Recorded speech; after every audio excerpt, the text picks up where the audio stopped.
What up? This is your boy, Doughboy. CT is dope. And this is another installment of, what is this? The Just Us League. And it's who? It's just us. Hey, man, how you doing, man? It is just us. I'm all right, man. You just left the... Yeah, man. I'm talking different. I'm moving different. Wait a minute. Avoid that eye contact for the next 3 to 5 days. You just left the barbershop. Yeah. What'd you get done? Just a lineup. I'm growing it out, man. You ain't want them to just cut it down? No. What you trying to say? No. I've seen you with a fro. We've had this conversation on the show before, and I thought you would come to the conclusion first, and I agreed with you. We was. That you don't have the head for that. We don't. And that's the thing, is I blame Tonisha. For you not having the head. No. She roasted me yesterday, and she was talking about you getting a little hollow in the top. And so I said, what? I'll grow this out and humiliate myself before I let you talk to me this way. So I'm growing my hair out. Let's address a couple things. Okay. First, if you got a hollow spot up top, I don't want nothing to be ashamed of. The messed up part is I asked my barber today, and he didn't even let me finish. He said it like he had been meaning to talk to me about it. I was like, hey man, my girl had said I'm a little. He was like, yeah. In the back, I seen it. I didn't want to talk to you about it. I was like, what do you think, man? He was like, man, just grow it out, man. Let's see what we can do. You know what that means? What? Because I had that conversation with a barber in Louisiana when I was 22. Okay. And he was like, you're thinning up top. And I was like, hey, my man. But just cut the hair, brother. Where were you thinning up top? Were you like in the front top or the back? Because I think. Well, here's the thing. He thought, to answer your question, it's in the back. Right. But he thought I was thinning when that's not the truth. I've had a soft spot in my head since I was a kid. However, I always cut my hair really short. So when you start growing it out, you start seeing the difference in how your hair grows, right? So I was like, I'm telling you this because you're me then. I said to myself, I'm about to grow it out. I'll show everybody, right? I'll show them all. I'll show them all. And here's what you don't realize. That spot ain't going to grow. That's number one. But what will happen is hair will grow around it. And then you won't even know. Sometimes. A lot of times, too. Like, I'm saying this because I was just kind of aggravated at the moment. Yeah. But when I really get into the thick of it and the weeds of growing hair, I'll probably tap out in 4 to 6 weeks. I thought you were about to say days. You know. So usually I'll let it get a little bit because once I start looking like Shirley from Good Times, I knock it off.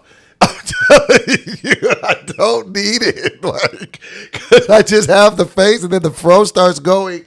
It's not a good look. Wait, who's Shirley? From Good Times. You mean What's Happening? From What's Happening, my bad. From What's Happening. Shirley with the fro. And I picture what you said, but I was like, wait, she was on Good Times too? Shirley from What's Happening. Same character name would have been amazing. Talk about a career.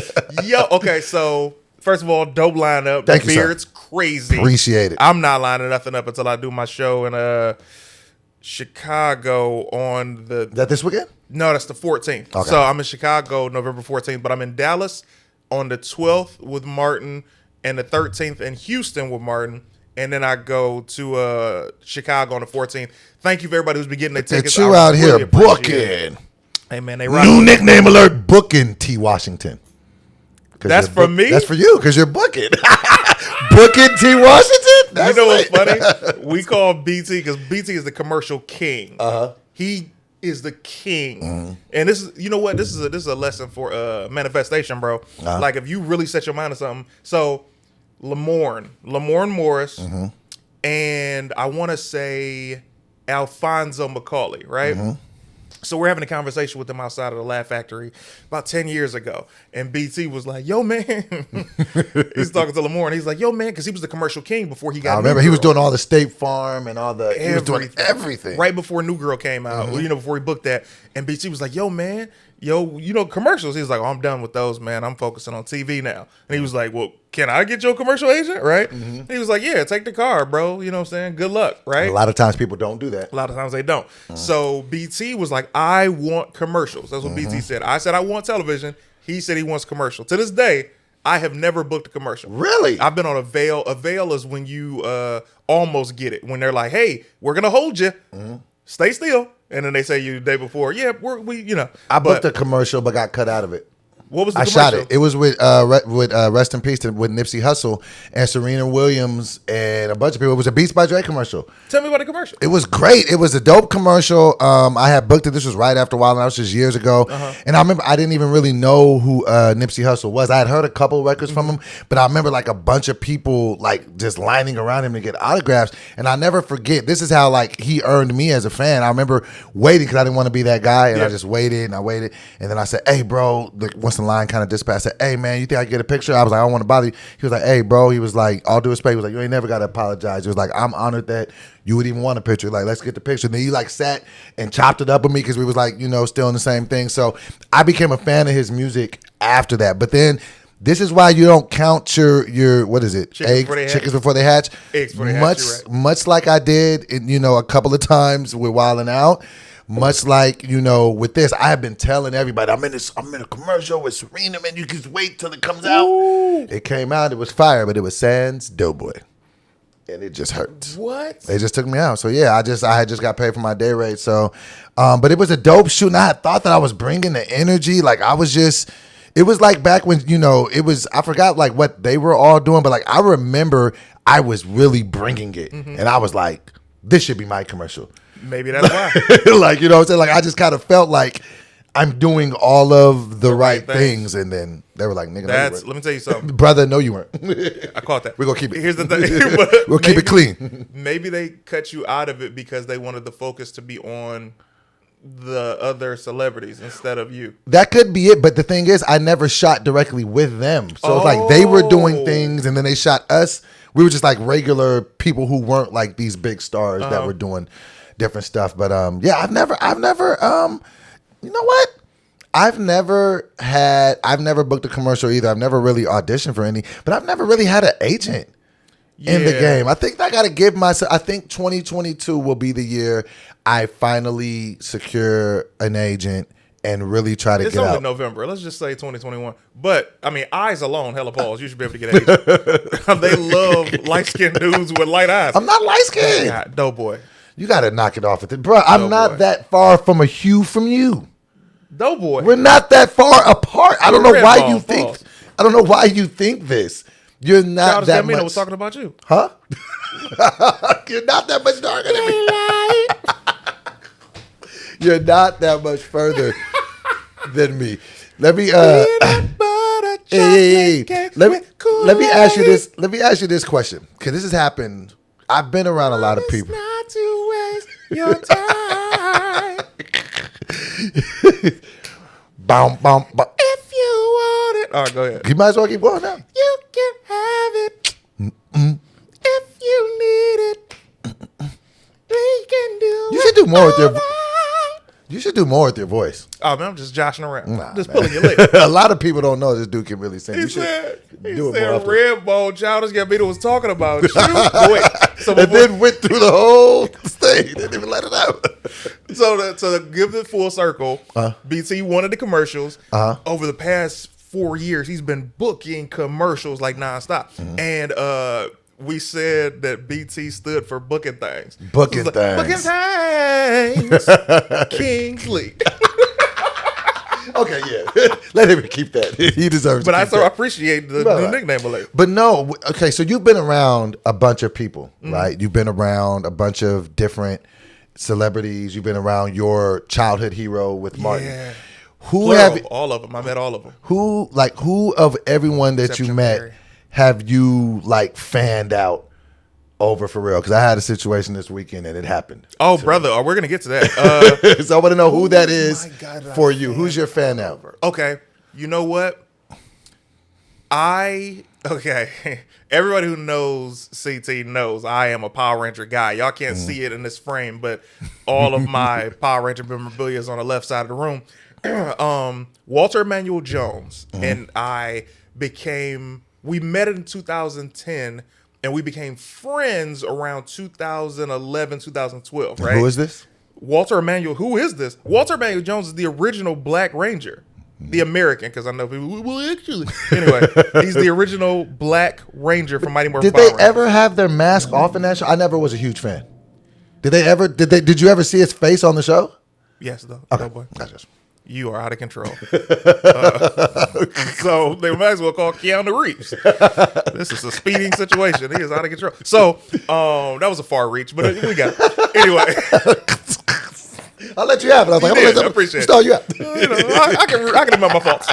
So Walter Maynard Jones, the original Black Ranger, of course I fanned out over him. However, Austin St. John was the original leader of the Rangers, right? Mm-hmm. Let me tell you something. When I met Austin St. John, I could not, the smile from my face was touching my earlobes, bro. Really? To me, to this day, he is the greatest leader of the Power Rangers. No disrespect to Jason David Frank. Of course, Green Ranger, White Ranger. I know a lot of y'all are bandwagoners. But the Red Ranger is the one who kicked it off and got the popularity for Power Rangers. So when I was around him, every time I'm around him, it's like... Did you like meet him and talk to him, shake his hand, all that, or did you just see him? No, met him a few times because, I also moderate a lot of the Power Ranger stuff in conventions. Okay. So when I did the Mighty Morphin PowerCon, which is... Power MorphinCon is coming at the beginning of 2022. Okay. I moderated the last one. And it's pretty big. It's huge. It's the biggest Power Ranger convention in the world. But I had met all of the Rangers, but it was like him... I was expecting the relationship I have with Walter Manuel Jones with him. So I already went up like, hey, man, we going to get something to eat. You coming? I'll have to go, probably grab something around here. And it's like, So, yeah. But this is nothing in comparison to what this just was a happened big deal. So this weekend, because anybody who knows me knows I'm a huge battle rap enthusiast. Like, even though I can rap, sorry, I didn't have bars today. It was a long weekend. I'll be back with the bars next week. But although I can rap, it's different. Bar tease. Bar tease. So it's different levels of it. Like, it's not that difficult to write a rap, say it. Okay, that's one level, right? That's what I do here every week. I write a rap and I say it. There's another level of writing a rap. Forget you. You're full of them today. Another way is to write the rap and then go in the studio. Okay. Say it. That's another gear. Freestyling is when you just say it and you're not thinking. That's talent. Yeah. So, and then you have battle rap. See, battle rap, it's different because you have to make 3 rounds about one person. Mm-hmm. So if me and you were battling, I can't just say things that I think are dope metaphors and raps. I got to talk about you. I got to find out dirt on you. Acapella with no beat. 3-minute rounds, we got to go back and forth. 3-minute That's rounds? why it's so difficult. And then that's why Charlie Clips, a lot of these guys, they'll have stuff that they wrote and then they'll freestyle in the middle, then get back to what they wrote. It's performance.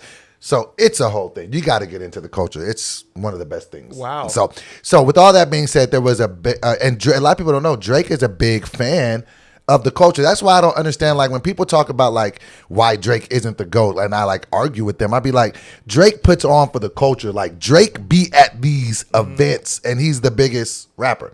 So all that being said, there was this big card this Saturday and I had tweeted randomly. I was just like, yo, this is a week ago. I was like, yo, battle rappers are the most talented people. Just put it out there in the universe. People from Caffeine seeing it got a bunch of traction, a bunch of comments. The people from Caffeine reached out to me. They're the people that are throwing the event. They're like, hey, I'm saying, we love the fact that you love battle rap. We want to invite you out to this event. That's amazing. And it was it's called the Till Death Do Us Part. And I was like, the Drake card? Because this is a card that Drake put together. And so they were like, yeah. I was like, oh, my head just blew up. I was like, oh my God. So long story short, I go there. I had no idea I would see Drake. And anybody who knows my admiration for Drake. You're Fat Drake. I'm not only just Fat Drake, but I have a special connection with him and Kevin Hart because I moved out here in 2009 and that was the ascension of both of them. And I seen it. So those two people are always very, so anyway, I'm at the event, not even thinking I'm going to see Drake. I'm just I'm in the event, so cool. So I'm up there. I see Big Ja, Rito, my boy Triune is with me. We're just all chilling. This guy is everywhere now. Triune. Yeah. So we're just chilling and and then out of nowhere, Drake just walks by me. I don't even want to have a pause moment, but nigga smelled incredible. His cologne was great. I don't care. I almost wanted to ask what kind of cologne. Because you're somebody walk past, you get a whiff, you're man, that's a great scent. So I was just man, that's Drake. Then I don't care, man. Hey, man, listen, I'm not judging. I'm just listening to you. So like we're sitting like right here, right? And so this is before like, so he just walks by, he's doing his thing. So I'm just like, at this, so he's literally this close when he walks by. I'm just like, and so now he's over, like, he's like 10 feet away from me. I'm like, should I look now? Should I look? I look over, mind you, I got 20 million views as Fat Drake. So, and in my mind, I'm always like, I always play it out how it's going to. Like in my mind, I always play it out. So like I look at him and he kind of just gives me, we catch eyes. He just gives me a look like almost I see you now. I was almost burst into flames. Of I was course. just like, ah. And so then, but this is the thing that really ticked me off. I had a show and I'm really big about keeping my word. So I had a show and I'm not here to ever, so I had to leave the battle early to get to my show. But then Ja ended up telling me that later on, Drake was like kicking it in the same section as us. And I could have probably hung out with him more. And hey, man, he would have invited me to OVO and given me a chain. I don't know.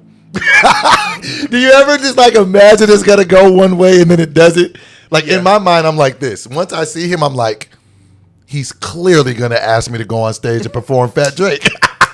like he's gonna be like, hold, I didn't know he was here.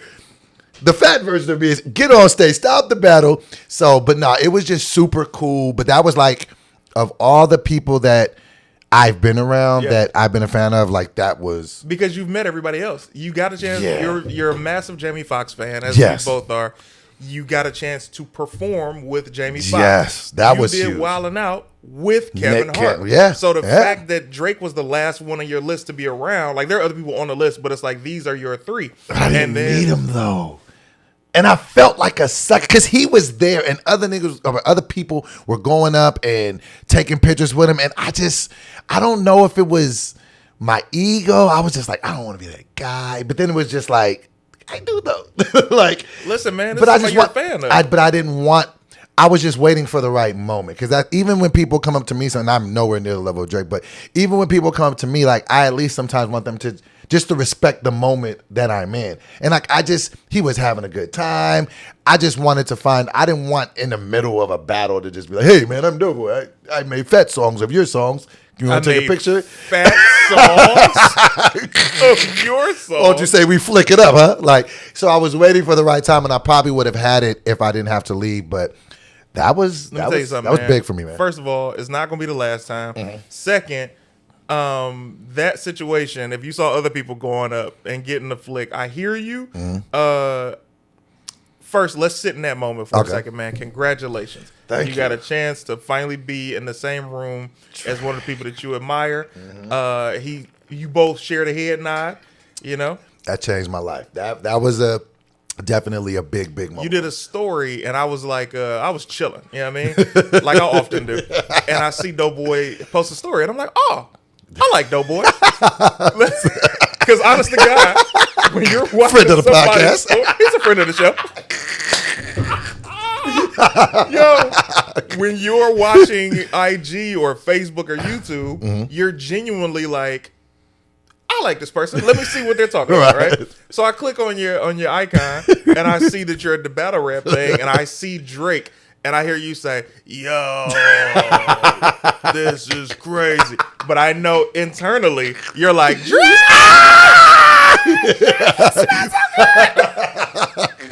So that's incredible. To answer your question, so the relationship that was created with Martin Lawrence and Robert Lawrence and Ray and the whole Lawrence family began in 2015. However, you and I snuck into the comedy store 2010, 2011 to see Martin. I remember that when he was coming back. He was coming back. He was coming back to do stand-up, and we were like, yo, Martin performing at the Comedy Store. The whole city was buzzing. Social media wasn't a thing, and this wasn't something that they posted on Facebook for people to know about. It was literally word of mouth. So they were like, yo, Martin will be at the store. And we're like, what? They're like, yeah, he'll be at the store tonight. And I'm like, yo, I have to meet Martin Lawrence. I have to meet him. And I'm telling you this story for a full circle thing, and I'm like, I'm over Doughboy's crib, and I'm like, hey, man, we got to go tonight. Martin there, right? And you were still a big guy at the time. And you were like, yeah, let's go. That's the reason I bring it up. So We go, and I'm like, man, the line is around the corner. I'm like, we're never going to get in like this. We got to sneak in somehow because we're comedians, and comedians get special access to comedy clubs. But I'm like, how are we going to get in around all these people? Because security is double tight, right? So luck have it, we're in the front, but you're over there by the back door. I walk all the way around. One of the homies lets me in. Oh, yeah. One of the homies lets me in. And I'm like, oh, I'm in, right? So I'm like, all right, got to get in. I know we're not sitting down. You're not sitting down. You're just going to find a place to stand and stay out the way. So I come around. Doughboy gets in. We are not together from this point on. We had to fend for ourselves to be somewhere, but we're both in the building. I was like, this is the night. As soon as I meet Mark, because, you know, everybody has that childhood dream that when you meet a celebrity that you're a big fan of, they're going to say, like you just said, right, hey, come on, kid, you come with come me. On. You know what I mean? That's what I wanted. Crazy kid. So I know you got posters on your wall, and I made you want to do comedy. Come on. So I'm like thinking that's going to happen. End of the show, he comes out, he daps a lot of people up, and then he gets rushed into his car. And I was like, man, but at the time, everybody was asking for pictures. I didn't ask for a picture. And this is why I say this about you. I didn't ask for a picture. He definitely gave me he's like, all right, what's up? You know, the peace sign. Martin's notorious for that peace sign. So I'm like, man, I didn't get a picture with him, but I also didn't want to ask him because it felt like I knew I would see him again, and I wanted to meet him under the circumstance. I wanted to meet him. I'll give you another one after you retort. So I was like, man, oh, well. Years go by. He comes back to the store. This is a different me now. At this point, I'm like, I'm settled into who I am as a comedian. And I'm like, yo, this is Martin Lawrence. I just want to add to what he's building. And that's a lesson to everybody. Right. When you see somebody that you're a fan of, don't be so quick to ask for something. Try to see what you can add to that person. Like, I get a lot of people like, hey, put me on, man. I'm trying to be in a sketch. And it's like, hey, man. Hello. Hi. You know what I'm saying? I'm CT. And then, you know, but rarely will you see the person that says, yo, do you need help with anything? I'm skilled in camera work. I am incredibly dope with lighting. I do sound. I'm an editor, whatever. And then say, yo, I would love to be a part of what you're building. Right. And then go. No, and sometimes, too, I feel like you just need to just be patient and wait. Like, kind of like how you're saying, because it's like, one of the other things that this is when I kind of thought it was going to happen, because there's this other rapper named Pastay. Shout out to Pastay, White Cat. And I went up to him. So like, he's like right here. I'm like right here. Drake's section is right here. So I walked to him to congratulate him on what he just did in the battle. So Drake's literally right here. So Drake is kind of like seeing us talk. So I'm like, Pastay. And the wild thing is, a lot of these battle rappers know who I am and are a fan of me. So it's really like this weird conundrum to be a fan of people, have people be a fan of you, just in the middle thing. It was just kind of wild. So I go up to him, he's like, oh, dope boy. He knew who I was. So I shake, I said, bruh, solid about it. He was like, bro, thanks, I watch your stuff, I love your stuff. Before we could even unclench, Drake says to him, hey, Pat, and then they open up the thing and he invites Pat stay in. And so then we kind of let go of hands, and I'm just thinking like, and then so he walks in, I was just like, and then the security guard like close. But this is another thing I do like about Drake's team. This is one thing I would hope to emulate one day. Side note, Drake is a solid individual. And what I mean by solid individual, we up in there, and the place was called Thunder Studios. I don't know if you know if you've ever been there, but it was a bunch of street dudes, Crips, battle rap enthusiasts. He's in the middle. He's not like, and he's one of the biggest pop stars in the world. The way him and his team move, fire. Like so the first time when he walked, it was one person in front of him and just walking, and then he walks, and then you could just see like the rest of his team, like maybe like a producer, like an art guy. It was like maybe 6 to 7 guys, but like not a crazy. And then they had like, you know, 2 or 3 dudes who you could tell that were obviously security, but just the way that they move, you never seen one of them without seeing all of them. They were all kind of unitized, and it was just like, he was comfortable. Like, he literally went out because they didn't have like open bar for everybody. He sent this driver out to get like 70 bottles of Henny.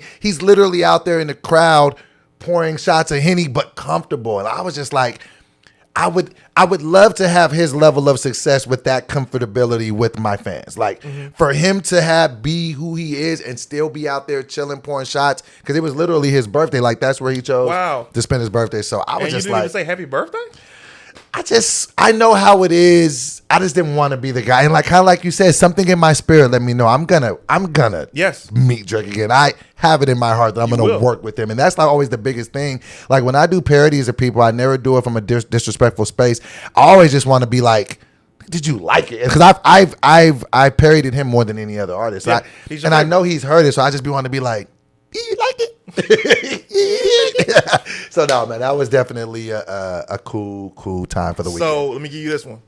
So this goes with that, man. And this is all these stories are to the people. If you meet somebody that you're a fan of or that you love, tell them. Yes. You know what I mean? If you're a fan of Doughboy, tell Doughboy. Don't tell me. If you're a fan of me, don't tell Doughboy. Tell me. You understand? So when this is 2011, I'm hanging out with Brandon T. Jackson, right? Brandon T. Jackson, friend of the podcast, shout out to Brandon T. friend of the show. Love Brandon. Brandon is invited to go to this Will Smith party, right? And he's like, "Yo, I know how much you love Will Smith, man. You want to come?" And I was like, "Nah." And he was like, "What?" He's like, "Bro, this is a party. You get to meet Will Smith." And I was like, "Yeah, but I don't want to meet him like that." And he was like, "What are you talking about?" Exactly like your reaction, right? So he's like, "What do you mean?" And I was like, "Bro, I love you. You have literally helped me. We've been friends since we were 19 years old, but I don't want to meet Will Smith as Brandon's friend." You didn't want to be the plus one. No. And what I mean in the most humble sense, one in the back of my mind, I know it's going to work out to where I meet Will Smith in the way that I can meet him as me. Two, a lot of times when you're somebody's plus one, let's say, for example, I would have went to the party and then we see each other months later or years later. Then I got to walk up. "Hey, what's up? Brandon's friend." And he's like, "Oh, yeah, you Brandon's friend. How's Brandon?" I'm the guy. Yeah. Right? So I was like, I don't want to meet him like that. And he was like, "I hear you. All right, man." And then, he goes to the party and I was like, "Oh," right? So fast forward, and this goes back to my wife, Tangerine. Tangerine is plugged into everything. So except illegal drugs. So except for that cocaine. That cocaine. So she's a member of, so what we have out here as actors is the SAG union, right? And there are a lot of different programs under SAG that you could go do. Like there are events that if you are a SAG member or a director member or whatever, you can go to these events. Tangerine had this membership to go see these advanced screenings before anybody saw him. So this is the year that Concussion came out with Will Smith. Right. So she's like, "Yo, I got an invite to go see Concussion. Would you like to go? It's a Q&A." And I was like, "Will's gonna be there?" And she was like, "Yeah." I was like, "Oh baby, it's going down." So now you can go as yourself. So I'm going as myself. Even though you're still a guest, it's a different thing. It's not. It's a guest as her plus one. Listen, people in the comments. There's a guest as her plus one. However, she doesn't know Will Smith. Oh, okay. So you can go meet him on your own. This is me meeting him. This isn't me. All right. So the screening goes well. Everybody lines up to do questions. I get in line immediately.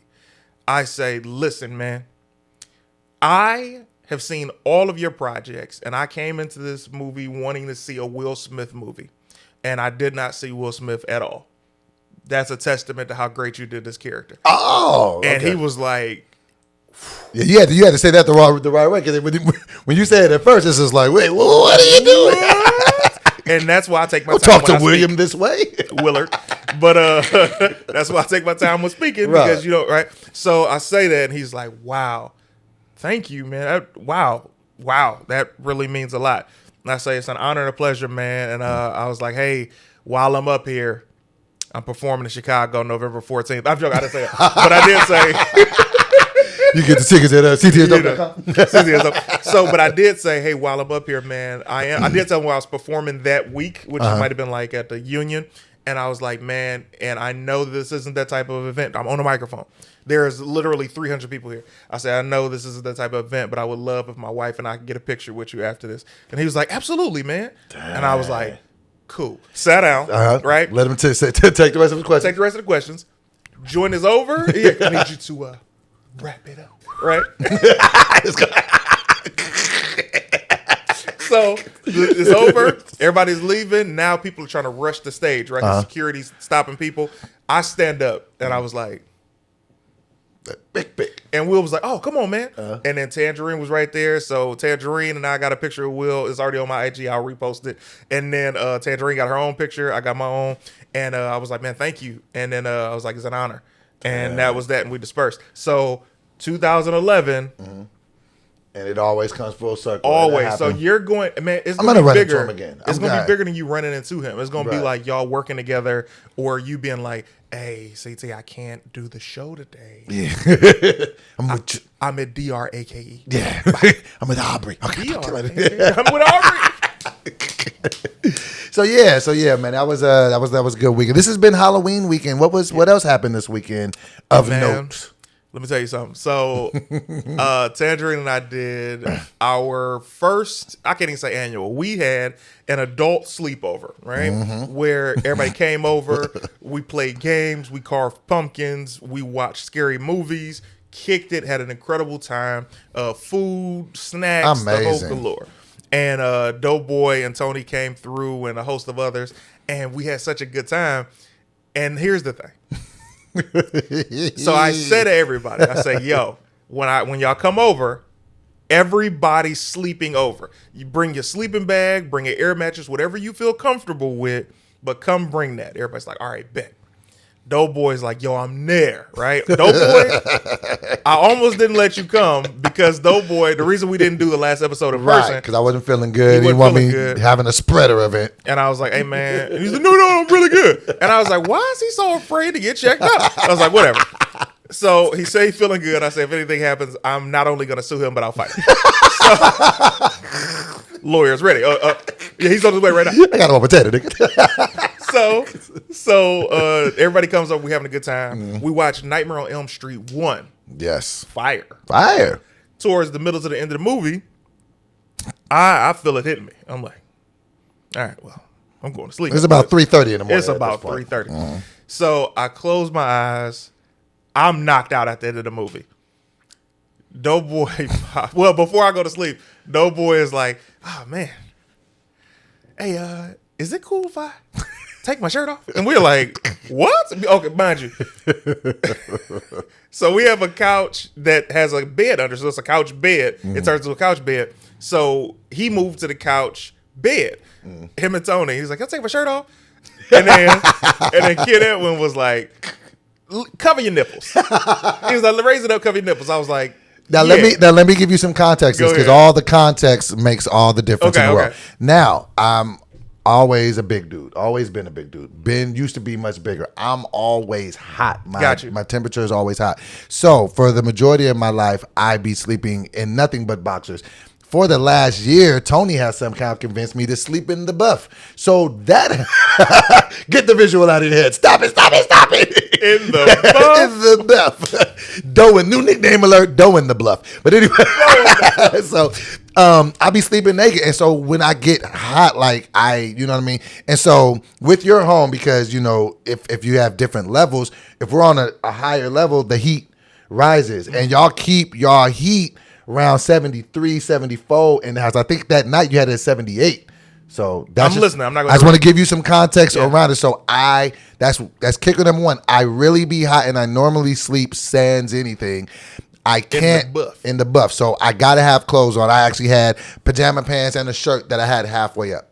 I thought he had a beater on, like a wife beater, tank top. He did not. Because I was just, if you got a tank top, I'll take it up. He didn't have a tank top on. Right, so I had that t-shirt on. I didn't want, my shirts be heavy. Naked man chest on my couch. So, you're saying the heat is one. The heat is one. Let's just start there. So finish what you're going. Cool. Okay. So we go to sleep.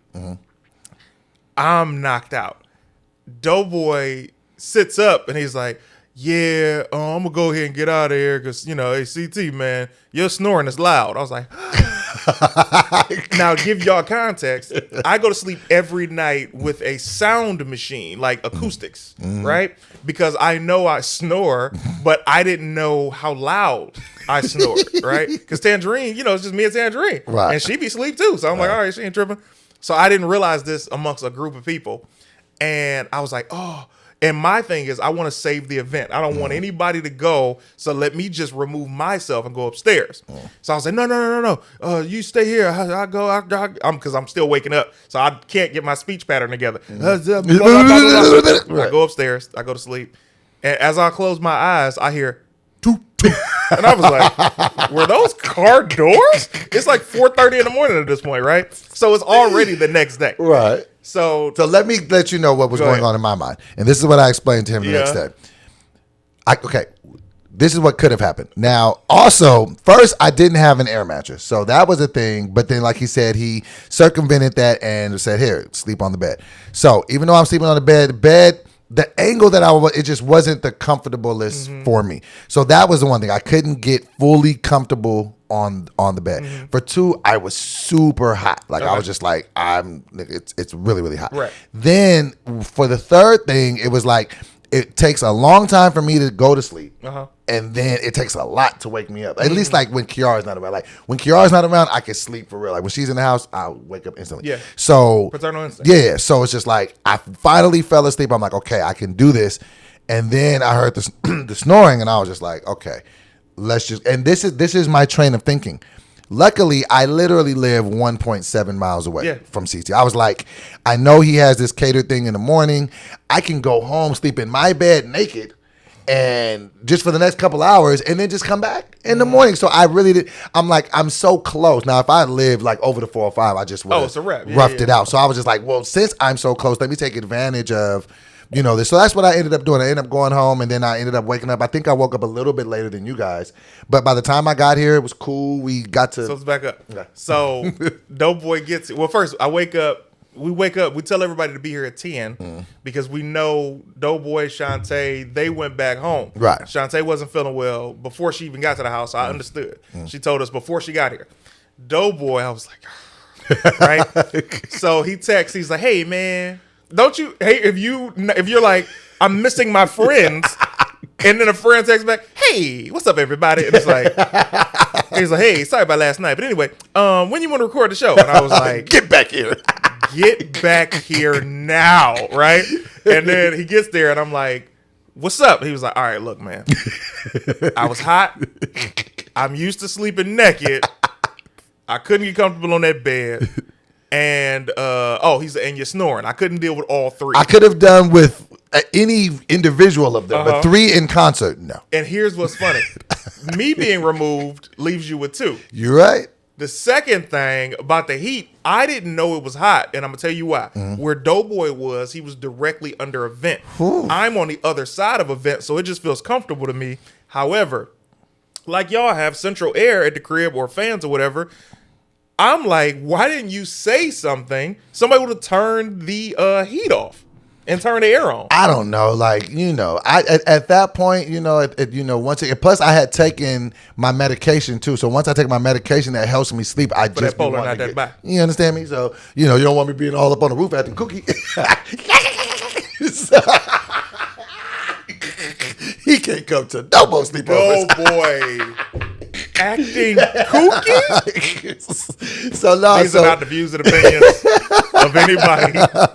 But so it's like once I was just like, let me just go get and let me also give one more caveat that might make it make more sense. The night before, so Friday night, I stayed up super late. Just being up late. I think that was the night me and Tony did a 4-hour live. I'm like, what are we even doing? We need to get our lives together. But so I stayed up super late, and so I end up getting up. I end up going to bed at like 5, and then I ended up getting up at like 10. And so from 12, you know what my day was. So like from 12 to 7 was the Drake thing. From 7 to 10 was the comedy thing. And then from 10 to getting home, and then me and Tony argued. So it was just a lot. And then I was like, man, I just want to get some rest. So then that's really all it was. But shout out, I wanted to tell you that too, man. Shout out to you for opening up your home and just, having events like that, because it was just really fun. Just kicking it, It was bro. just fun, man, and it was just cool. Everybody was there, and it was just like, it was just a good vibe and a good time. I wanted to tell you how much. Man, I'm glad that I you didn't were even there. want to leave when I left. The only reason I had to leave because Tony had something to do at 6:30, so I didn't even get to finish watching the whatchamacallit. But Yeah. it was a good time, man. It was fun. It was we love kicking it, bro, like, and just doing like real chill stuff. And I like, so here's the fast forward, what you don't know. Y'all leave and we watch another movie. What y'all watch? We watched Nightmare on Elm Street. 2. No, I'll take that back. We watched Freddy versus Jason. How was that? For the order of stuff that we were watching, It was fire. And then we ate again. What y'all eat the second time? They had a couple of people had leftovers, and then I don't know if Tangerine ordered some more stuff, but it was like we kicked it, and then the last of the Mohicans were the lone survivors, I should say. Ken, his lady, Tange, and I, and we were just kicking it, laughing. We didn't stop everything until about 11 because we all knew we had a video to post the next day. We were like, we should probably get some work done.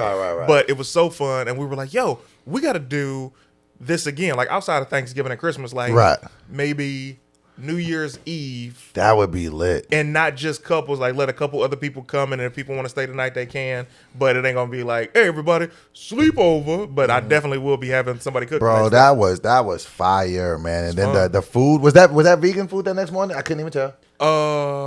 Yes. That was fire. Was those real eggs? Okay, so he did vegan eggs and he did real eggs. The yellow eggs were the real ones. Okay, I was like, this And then is the scramble was scary. vegan eggs. Okay. But yeah, all the food was good, man. Tony had a great time, man. So thank you for having good events, man. Bro, it was needs so to happen fun. more often. The vibe, like for all y'all who are watching, man, like if you get a chance, if you got like some friends, and it wasn't a lot of people, it was just a small group of people that we like and love. And you got to do stuff like that where y'all just kick it, laugh, play a Martin trivia game, and watch TV. I'm thinking of a way, because I think I had pitched this to Tangerine a long time ago. There has to be a way that one day we can maybe do that digitally. What, the Martin trivia game? No, like with the fans, like people could be a part of it. Like, let's just say the same thing that we did. If we just had a camera, and set it up to where they can watch the same movie, but from their home, that could be cool. A digital slumber party. It's the Discord is where that usually happens. Like Tangerine does it in her Discord like once a month. I was doing movie night in my Discord to where it's like you pull up, we watch a movie together. We could do longer and do different things, but yeah, it's always The Martin trivia was super fun. That got pretty intense. Bro, I was moderating the Martin trivia game, and it was the guys versus the girls. And Doughboy, you came through in the clutch a couple times, but the times you didn't, he was like, I'm like, please don't let them listen to him, because that's not the answer. And he's like, 1, 2. And then I'll be on the right answer, and then I would switch it Hilarity. to the wrong one. But no, that was definitely good times, fun times. And man, I had a low key epiphany over the weekend. What was it, Doughboy? I had a low key, a moment of clarity, if you will. Okay. It was like, if you, and I know I've read this somewhere, so I don't want to try to take credit for it like I made it up. That is honest. But I know, like, I realize if you change the way that you look at things, the things that you look at will change. And so what I mean by myself, like, I've just kind of been on this kind of like journey for like self-love and acceptance. And I kind of just like over the weekend, it was nothing that just kind of triggered it. It was just like, work on loving you, and that's enough. How you feel about yourself matters more than what you think other people feel, because I find myself so much in time, so much in life, and I think I've kind of come to this epiphany through the stuff that we talked out on this podcast. But it was just like in my whole life, like I always look for acceptance, whether it's from people, family, friends, commenters, whoever. I'm always looking, girls, just anyone to just tell me who I am, or that I'm doing something right, or that you value me. But it's just like, no. And it was just like, I really had to tell myself, like, I really love myself. Like, I'm proud of myself. Like, even with my weight loss stuff, it's like, man, I don't care. Like, I'm always putting some number there to be like, this is where you need to get to. And once you get here, you'll be. And it never works like that, because anything that I ever did like that, I was never happy once I got the thing. I think it's just really about being happy and how you are. So instead of me being like, I need to be 225 pounds, that will make me happy. No, I'm like, I lost 200 pounds, and except for the last 40 that I picked up over the last year, I've kept it off for 7 years. I'm proud. I'm happy. So I'm just learning to love myself and think less and value less what other people think. Like, I'm always going to step with the right foot forward to be the best person I can to anybody, but I can't involve myself too much in the opinions of people of me because it's a fleeting race. Man, that's well said. To go along with that, I moved to LA when I was 21. I would have done it when I turned 18. However, I allowed myself to tell other people my plans and I let their opinions control things, right? So I can't say 18, maybe 19 I would have done. But it was like, I was like, yeah, I want to go to LA. And a couple of the older comedians who were not where they might have wanted to be. Right. Career-wise. Oh man, you know what I'm saying? You don't want to go out to LA unless you do this first. You got to have this much time, and then you got da. And I'm like, oh, you got to be a national headliner if you move to LA. And I start thinking about that stuff. And then around 20, when I was about to be 21, I was talking to comedian Mike Larry, and he's like, yeah, man, what you waiting on? And in my head, I'm like, well, I'm not a national headliner. You know what I mean? Right. And he's like, man, get out there, man. Just go live your dreams before you can't. And everything changes. So I say that to you to say, don't go so much on the opinions of others. Just go by how you feel, because a lot of times you saying your plans or saying what you think about something to get the validation, you might get torn down. Absolutely. And that mentally will. And you don't even want to do it. And that's just wild too, as you say that's how your partner had told you to move out here. 'Cause that's the same way you gave me the game. I don't know if you remember, it was 2009. And I remember it was me, you, BT, and we were sitting in the IHOP. And I was like, man, I'm going to move. I'm going to move down there next year. And then you called me out. You always call me out. Like, you're the ultimate card puller. Because before you finish the story, with love, nobody calls you out. Yeah. So it's like, I don't do it to beat up on you. I be doing it like, listen, man, that's not going to fly over here, bro. Right. But see, but you doing that pushed me, because I was like, I'm gonna go out there next year. You're like, no, you're not. You finna find reasons to not do it. Just get out there now. I'll help you. Come out there. You know what I'm saying? I'll pick you up from the train. And then even when I'll take it a step further. Even when I had went back to SAC, got my car repoed, all of that, and then I had to take. You was telling me, man, get on the train. I'll pick you up from the train station. I'll take you where you got. And I genuinely appreciate that, because you're different in the sense of a lot of people would have just been like, yeah, because I remember I was talking to other people, like when I had lost and got my car repossessed, I was like, well, I ain't got no car. I can't be out in LA with a car. And you was like, I ain't got no car. Like, you better get out there. And it was because you kind of pushed me to do it that I came back out, because I was going to do what everybody else was going to do. I was going to come back. Oh, I tried. Let me get a car. Let me be safe. Let me stack up some bread. That's what we always say. And I've seen so many people leave from LA and they never come back. I remember a couple people, I ain't gonna say their names, I remember they would leave, they'd be like, yeah, man, I'll be back in like 6-8 months. You'd be like, no, you're not. No, you're Bro, I remember a guy, first of all, thank you for saying that. That's very kind. And you got a great memory. I remember a guy coming out here, he was on Who's Got Jokes. And Who's Got Jokes was massive when I came out here, because it was only 2 seasons, or they might have done 3. But it was like the first season, Lil Rel, Barry Brewer, Ron G, Tiffany Haddish, so many star comedians that we know to this day. And then the second season was even more of our peers, but it got wacky. Season 2, they started throwing pies in people's faces, and I was like, I'm not doing that. Crack. So I'm like, bet. So I see this guy when I moved out here in June 2007. There was another guy moved out here maybe July, and he was off the show. He was like, yeah, man, out here in LA, and I was like, where you be at? He's like, oh man, I just be trying to get on stage. And I'm like, but I'm everywhere. Right. How do I not run into you? Right. And I caught the bus, I caught the train, I would bum rides from people, whatever. I walked, I went everywhere I needed to go. And then I remember running into him like 3 months later. He's like, yeah, man, I'm about to go on back home, stack my money up, but I'll be back out by probably like Christmas. And that was the first person that I had heard that from. And I was like, you not coming back?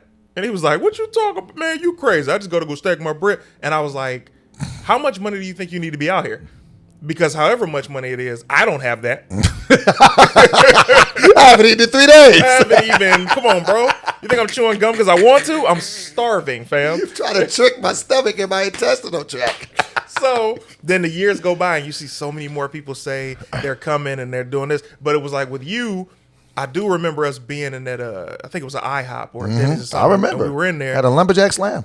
That's the fact that you can remember what you had. With an extra ham shake. Extra ham shake, bro. So it was like the thing I loved about you.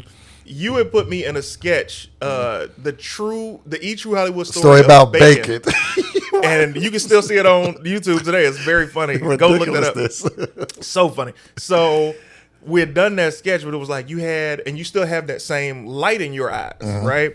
And no matter what you've been through with the alcohol and the disappointments and the bipolar and everything that you've been through, the light is still in your eyes. And that's a testament to not giving up and not letting yourself become what you've been through, right? So I remember you talking to me, and of course BT's right there and he's listening too because he need to move down there or down here. And I remember being like, man, I like this guy. Like he's got a good energy, but I could see, and what we know to this day, which is you'll start talking and it's like, yeah, then I'm gonna go to the moon. And it's like the moon on Tuesday. The moon on Tuesday. LA Monday, moon Tuesday. Going to the sun on Wednesday. And then but I think, but honestly, when you really think about it, and before I even say this, cue up that story that you told the other day because I want them to hear that. That was a fascinating story. I didn't get to hear the whole story. The story that I came in on the tailwind of on I think it was Sunday, and then I told my Wild 'N Out story. I've already told my Wild 'N Out story. You told a big story. Oh, that story was amazing. So just click that up in your head. Okay. But what I was going to say before that is I think it takes some level of, I don't want to say insanity. That's a strong word, but I just think it takes some level of you won't like to come out here and do this because it is ridiculously hard.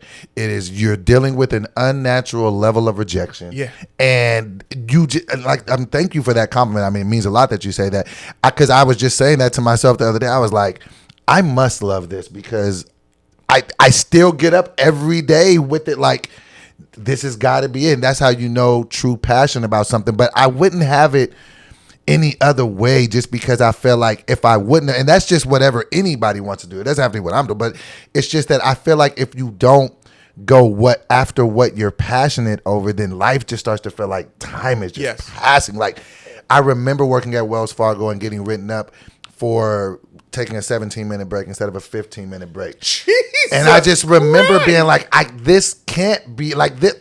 I'm not going to be the 2 best minutes? What you need for me. And I feel like I'm wasting away what I should truly be doing here. So I think it does take some, level of that. But tell that story. And this, I want him, the reason why I want him to tell this story, because I think that there is something very, very powerful in being where you are supposed to be when you're supposed. There's something really, really calculated about God and the universe and all that. But then there's also something really bold to be said about being bold and taking them chances. Because the story he's about to tell you, his whole life's DNA changed because of some simple decisions that he made. So tell that story. So, and this actually involves Who's Got Jokes. But even before I even say that, part of why I love you, bro.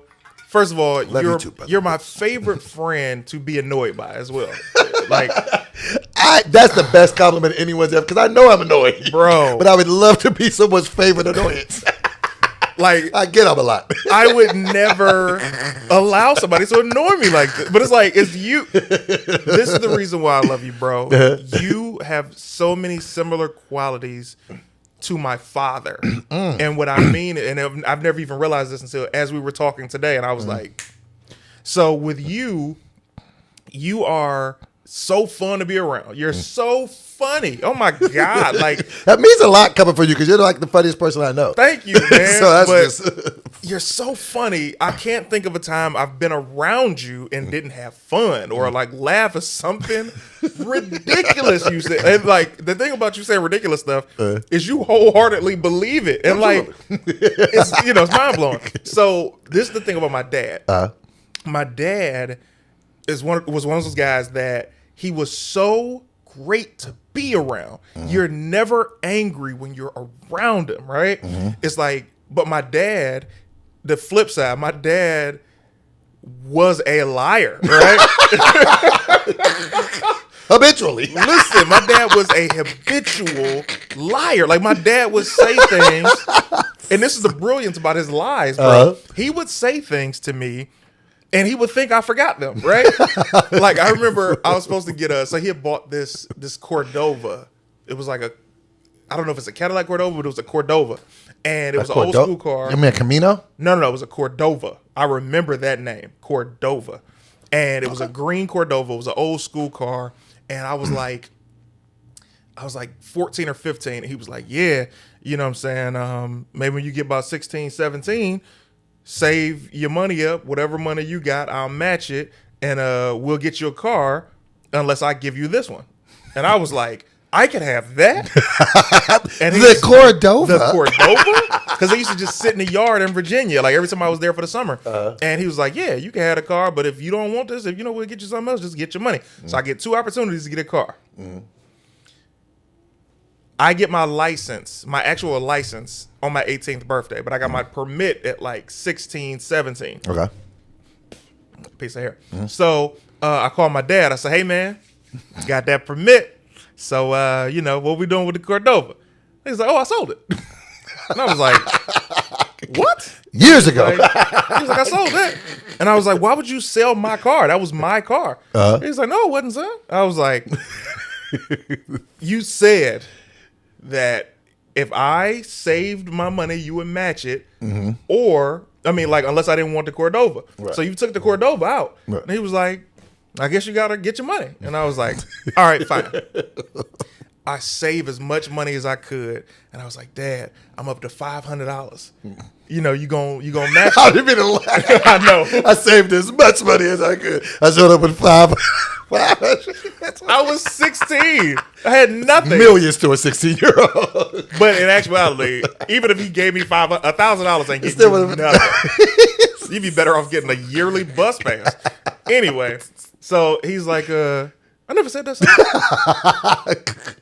And this is what was so brilliant about my dad's lies. My little sister can attest to this. My dad was so great at lying that by the end of the conversation, you believed he didn't say it. You're like, did he? For all these years. I remember I rode in the Cordova. Maybe he didn't say I could have it. Like, that's how amazing he was. Right. But when you're in his... So this is another superpower of his. And I told him this before he died.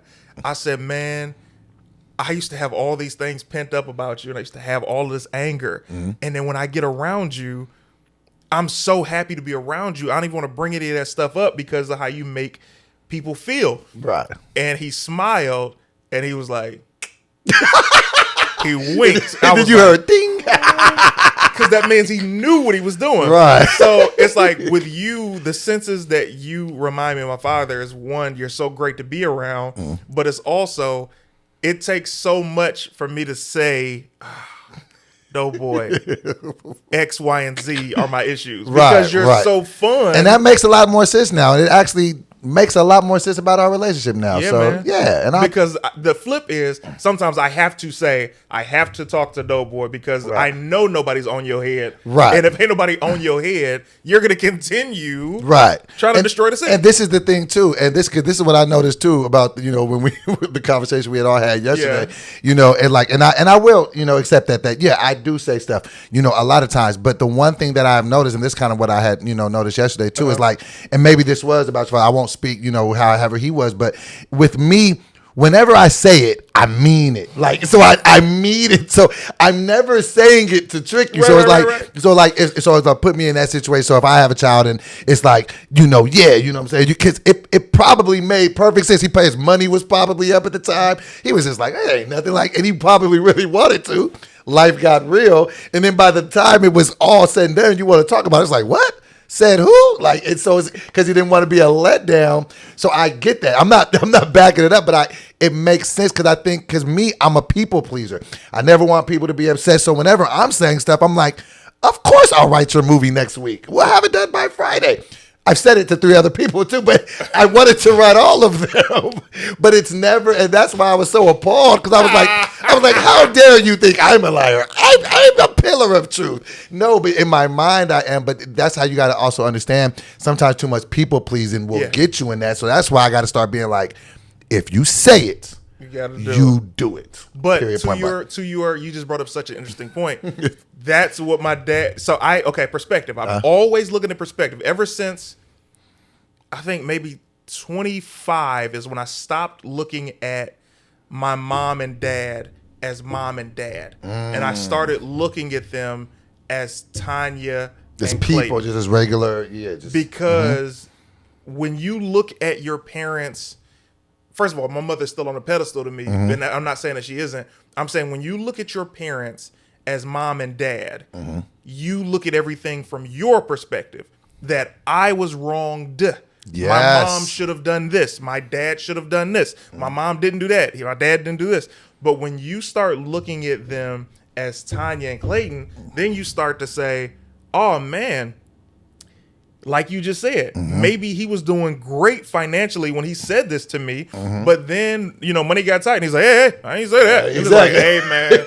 And just thinking you would just give it to pass. Right. Absolutely. So I let go of so much anger because I start looking at things from another perspective. And this is why I always tell parents, don't speak ill of your child's parent to your child, because the kid is never going, they don't want to hear that. I don't want to be trapped and caught in the middle of that. And with my mom, I had so much anger towards my dad as a kid for things that from our perspective of what he missed or what he didn't do. And then as I became an adult, I didn't give him a pass, but I understood the difficulty of living in a different state than your child. I also understood the difficulty of marrying another woman and you didn't marry this woman.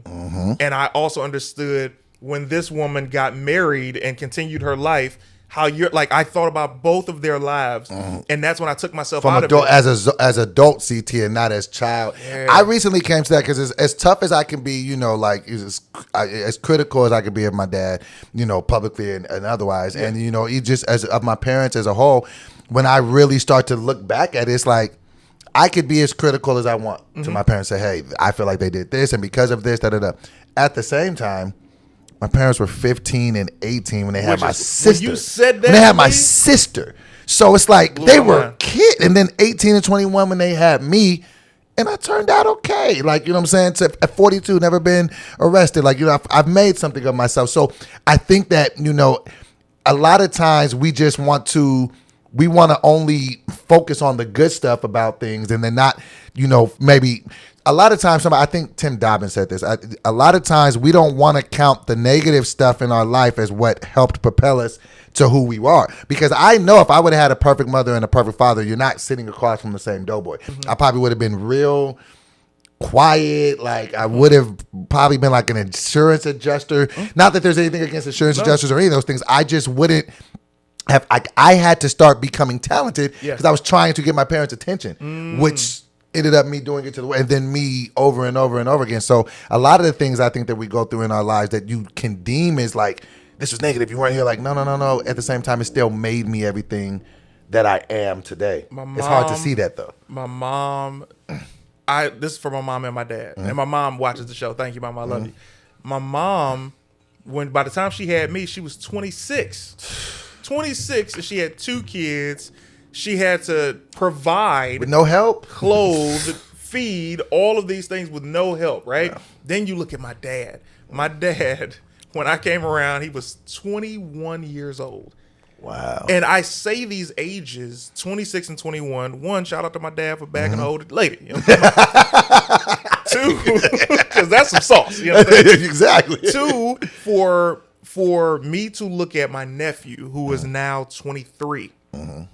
I can't imagine my nephew having a child right now at 23, let alone 21. My sister was around and thriving by the time my mom was 26.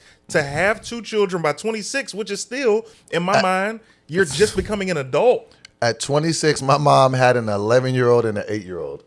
At 26. You see what I'm saying? So it's like, and my dad was only 29. Crazy. Dealing with, so I these think, are kids. Like you, at 26, you just became an adult in my mind, but also you haven't even gotten a chance to enjoy being an adult, like freely. My mom has been a parent since she was 18. My dad had been a parent since he was 21. So it's like they never really got a chance have a childhood or just 20s to make mistakes. To make the mistake. Yeah. But so what happens is when you have these kids, you know, around these ages, you're making your mistakes and growing emotionally, physically, and spiritually as you're living. So you're playing on the go. So it's like so many of those things that you might deem as, oh, my parents didn't do this. My mom always says there's no handbook to this. Like they're figuring it out on the go. So I love my parents, and my dad, his issues were just hilarious because he might have been doing great one, like, I just got my refund. Yeah, you can do this. Get whatever you want. And then when I bring it up, he's like, hey, I just paid this light bill now. Go ahead, I told you to get it when I had it. But Laughapalooza. Okay, talk to me. Okay, so the story goes like this, guys. Okay. There was an event that happened that changed my life, and that was 2006. Who's Got Jokes audition in Chicago. Now, this was the first season of the show, hosted by Bill Bellamy. It was on TV One. Blackberry, Mike Leary, Jay Alexander, and myself drive down to Chicago to do Who's Got Jokes. This is before you had moved to LA. Yeah, this is a year before. Okay. Now, when we went down here, it was at Jokes and Notes. Shout out to Mary Lindsay and all the Chicago comedians. I'm there November 14th. Come on. At Riddles. Holla at your baby, get your tickets. So, 2 shows. So when we get there, I'm thinking this is gonna be my opportunity to be on TV. This is my first TV credit. This is a black show. Everybody watches it. I'm about to be on after the show. I meet a brother by the name of John Johnson. John Johnson was the road manager for Lavelle Crawford, right? I performed. I thought I was hilarious because I rocked. I didn't get the look. What I did get was John Johnson coming to me after I got off stage like, yo, that was really funny, man. He's like, yo, take down my number, bro. I was like, all right, take his number down. I'm like, this is great. Go back home, a little disappointed. And John had said to me before I left, he's like, yeah, man, we're doing this festival, this comedy festival called Laughapalooza.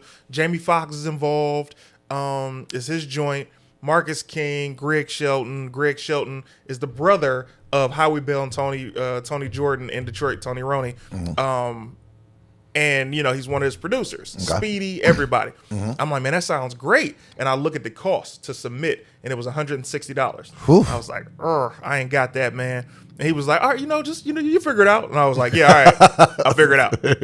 I'll figure it out. All right, bye. So I go back home. A couple weeks goes by. And John calls me. He's like, yo, what's up, man? What's up, man? I ain't see your submission. I was like, because I didn't submit. And he's like, what are you talking about? He's like, this would be great for you. I say, listen, man, I don't have $160. He's like, bro, I hear you. But I know that there's some people in your life that you're able to get the money from. And for a second, I was like, can't ask my mama. You ask my mama, she gonna blow up at you. You got that? What? The audacity. I'm doing this. I did not. You're like, you're right. And my sister is providing for her son. You know what I'm saying? And she's working 2 jobs trying to make stuff happen. And she's already still looking out for me as a big sister. When she can. I can't ask more of these amazing women in my life. I can't ask my dad because keep in mind, at this time, I'm 20 years old. I had just dropped out of college. So in everybody's mind, they're like, hey, something better happen with this comedy thing. Right. Or you out here dropping out of school. Exactly. So at that moment, I'm like, I don't want to ask nobody for no money involving comedy because it's going to be like, what? Why does comedy cost you money? I don't have time to explain it. So he said the magic word. He said, ask some girls that like you for the money. And I was like, girls that like me? All right. And I was kicking with a couple girls at the time, and I had them on the list. But it was like, first, let me start with my friends. Okay. Before I hit up a girl. People that ain't going to ask for it back. Yeah. Okay. So, unfortunately. So, I hit one of my homegirls, Chevy. I say, Chevy, they showing love. They want me to do this festival, but it costs money. She's like, how much is it?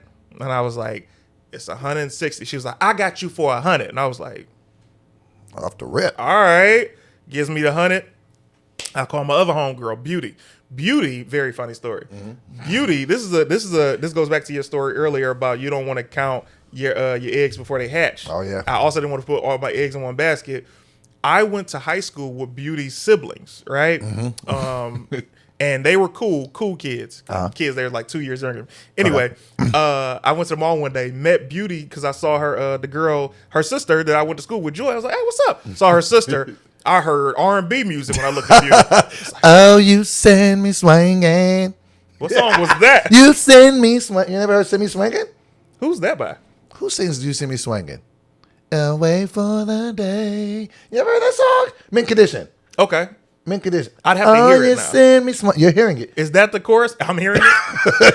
You send me swinging. Okay, finish the story. It's a great song. No, so I hear R&B music when I'm seeing her, and I'm like, wow, immediately try and get at her. She's giving me. She's the first girl that. And this is the girl that she was about to ask sister. Yes, her name is Beauty. So Okay. this Beauty is the one that I want. Okay. So Beauty is the first girl who'd ever given me like any. She gave me like a hard time trying to get at her. Like it wasn't just like you meet a girl, hey, I think you're cute. Oh, okay. Type my number down. Hey, gotta get your number. It was like, she was like, so why do you want my number? Oh, one of those. I was like, because you're cute and I like you. You're She was special. like, well, you go to school with my little brother and sister. I don't think that would be good for me to, give you my number. And I was like, what? Ow. Like she challenged me. And that turned me on even more. But we became friends. And she was working at Hollister in the mall. And I used to go up there every day, just kicking it. Plus, she was just cold. Just to see her? I would go to the mall to hang out. And then before I left, I would dip in and say, what's up? Okay. And she was so cold, you'd be like, man, when is it going to happen, right? She ended up working at a cell phone store. She hooked me up with my first T-Mobile phone, right? But I had never gotten to get at her the way I wanted to get at her. And here's why. Okay. This is when I was still in college, Wayne State University. I was doing a show at this bar called the Jazz Cafe in Detroit. And I'd invited this woman who's a promoter in the city to the show because I wanted her to book me more. I wanted her to see me perform so she could give me some more spots. And then I invited all the girls that I knew. Beauty came, and I had never seen Beauty dressed up. Beauty came with them things, thangins. Sitting up. Woo! In the words of Ken Evans, she was poking that thing out. Bam. And I was like, what's up, girl? But she had given me such a challenging time. I didn't think she was into me. I thought we were just friends. Right. So I'm trying to get at the promoter as well as get at the promoter. Right. So Beauty is about to leave in the middle of the show. I'm like, yo, where you going? She was like, I mean, you focused on that other girl. And I was like, but you wasn't focused on me this whole time, Beauty. yeah. She was like, you think I just come out to anybody's stuff that they invite me to? Dressed like this? And I was like, oh, so she knew what she was looking like. oh, and it dawned on me. And at that moment, I was like, I'll get another opportunity. I won't play myself. We never end up connecting it, but she's my friend to this day. Gotcha. So I hit Beauty. I said, Beauty. They asked him for $160. So this is Beauty after that happened. After that happened, we're Gotcha. just friends. I'm like, they asked for $160. She was like, boy, come get this $60 right now. And I was like, oh. So one of the homegirls gave me $100. She gave me $60. I get no more phone calls. Now you're ready to go. I'm ready to go. I called John back. I said, hey, man, I got the money. He's like, send me your tape immediately, right? And this is I don't know if I had to mail it. This is so dated with technology. So dated. It's 2006. Send me the tape. The tape. I don't even think you could. I don't think you could email a link back then. I think I physically had to mail a DVD. Okay. So I taped my. I actually record a set that night on my boy's. He had a DVD recorder, like a camera that recorded DVDs. Oh, wow. He burned the copy. I got it on a DVD like that night. Okay. Mailed it off that next morning at the post office. Got it to John. He calls back. He says, you got it. I say, oh, perfect. I catch the Greyhound bus down to Atlanta is where Laughapalooza was. We get down there and they say, yo, I don't have anywhere to stay, by the way. Right. I have nowhere to stay. You thugging it. I was like, hopefully I meet a comedian that I know. Because he said 160. He didn't say hotel fees, bus fee. He said 160. You thought this was all encompassing. That bus ride to Atlanta was 16 hours. So I get down to Atlanta and they say, yo, everybody who made it, you made it. This is a money in the bank policy. So that means the $160 you paid, you're getting back. Oh, wow. They gave us $160. So now I got $160. You didn't know this was going to happen before? No. And all I had was maybe $20 to last me the weekend. Okay. So I'm like, cool. I got enough money to get a room for a night, hopefully, right? But I didn't have a credit card, and that's usually what hotels ask for. So I'm telling the comedians, because I'm seeing them get from the airport, they're like, man, that was a long flight. I was like, flight? They're like, how you get here? Been on the road for 3 days. I've been on a Greyhound for 16 hours. This is Tuesday. They're like, bro. So comedian in the Bay, Shay Sugar, she's like, shout out Shay Sugar. Oh, baby, I got a room. You can stay with me. I was like, thank you, right? So I'm staying on Shay Sugar's couch because she got a suite. She's balling. Yeah, she's living. So I'm staying on her couch. I'm performing there all weekend. I'm telling all the comedians and all the coordinators, I say, look, my only goal is to meet Jamie Foxx. So however we can make that happen, cool.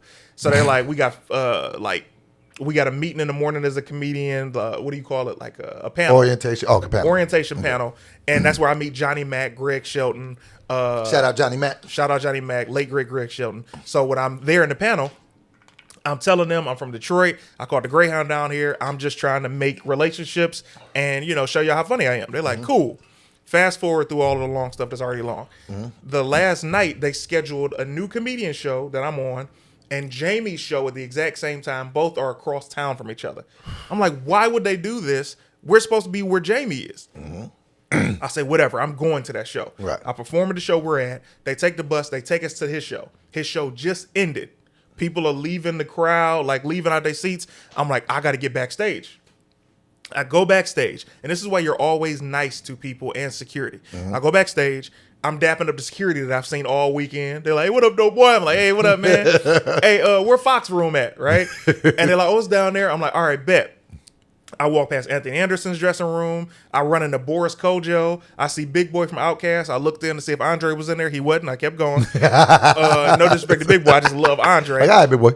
So I'm going to catch you when I come back. So I get down to Jamie's room. Security's outside. It's a line outside the door because everybody's trying to rush it, right? I'm like, I got to get in there. Johnny Mac comes out. I'm like, hey, what up, Johnny Mac? From the panel the day before. And he's like, hey, what's up, Detroit? What up, man? What you doing over here? I'm like, oh, man, I just came to, kick it with y'all. He's like, all right, cool. Well, Fox probably getting dressed. Just come in after that. I'm like, cool. Sitting there waiting, right? Security guard, I'm outside with is already cool. People come up. He pushes them back down. So he leaves the door. Another guard comes out. He's like, what you doing here? I was like, oh, man, I just came through to kick it with Fox. He's like, well, I don't know you. I'm like, yeah, one of the comedians, man. He was like, oh, all right. Hey, what the? So he moves for a second in front to go towards the other security guard. I see my moment. I dip into Fox's room. He's holding court with a couple of people. Like, he's telling jokes and everything. And I remember looking like, wow. That's Fox. I'm 20 feet away from Jamie Foxx. This is like one of my idols. So I go in, and then Fox now goes to sit down. Now on the couch is Marcus King, who was his longtime manager, Johnny Mac, Greg Shelton, another young lady who I didn't know at the time. And I go, and before I even get to Fox, because a lot of people want to go straight to the star. Y'all got to stop and think. That. I immediately was like, let me be cool with everybody here. Let me introduce myself. I already knew Johnny Mac and Greg Shelton. I'm like, hey, what's up, Marcus King? CT, man, it's a pleasure to meet you. Hey, how you doing, young lady? Then I dap up Fox. Everybody's looking like, man, this guy's got some confidence, right? I say, Fox, it is an honor to meet you, man. I'm like, you are one of the brothers that made me want to be a comedian. And I came down here, did this festival, and just to be a part of this was amazing. And then Johnny Mac was like, yeah, he funny too, Fox. Right? So he was like, all right, that's what's up, man. And then Greg Shelton had already said, he's like, yo, man, when are you going to be in LA? I was like, you know what I mean? He's like, when you get to LA, you got to hit me up. I say, done. I say, Fox, if it's not too much trouble, can I get a picture with you? He was like, yeah, man, just let me get changed. I come outside. I was like, all right. And I turned to leave, and I was like, I know how this Hollywood stuff go. I say, even if you don't come out there, man, it's a pleasure to meet you. He was like, nigga, I got to come outside. Right? They all laughed. I even laughed. I was like, that's pretty funny. And mind you, that was a well-placed N-word. Absolutely. So then, did you see my look? N-word. it was well placed. So as we're leaving out, there's a cameraman directly behind me. Fox is in front of me. He's saying goodbye to everybody. So he says bye to Big Boy first. Then he says bye to Anthony Anderson. And then he stops abruptly. And I stop almost hitting him. And the cameraman hits me. And the cameraman give me attitude like, and I was like, it was Fox. It wasn't me. It was Fox. See what's going on here. So we get outside and he's like, he's about to get in his limo. And I was like, hey, man, can we get that picture? He was like, yeah, get your phone, man. I was like, cool. I see this guy. I said, can you take this picture of us? He was like, yeah, man. With the shakes. Takes the picture. Can you get one of me and Bucks? I give him a great picture. Mine was blurry. I'm like, whatever. I'm going to see him again. That's already in my mind. That was October. Fast forward to, like I said, I moved out in June 2007 to LA. I get to LA. I had already told Greg. I called Greg Shelton, Barry Brewer, who had done Who's Got Jokes. Shout out Barry Brewer. Rocked it.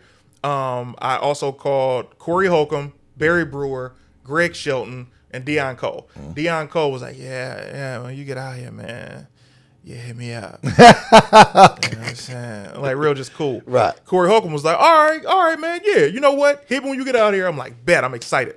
Greg, everybody.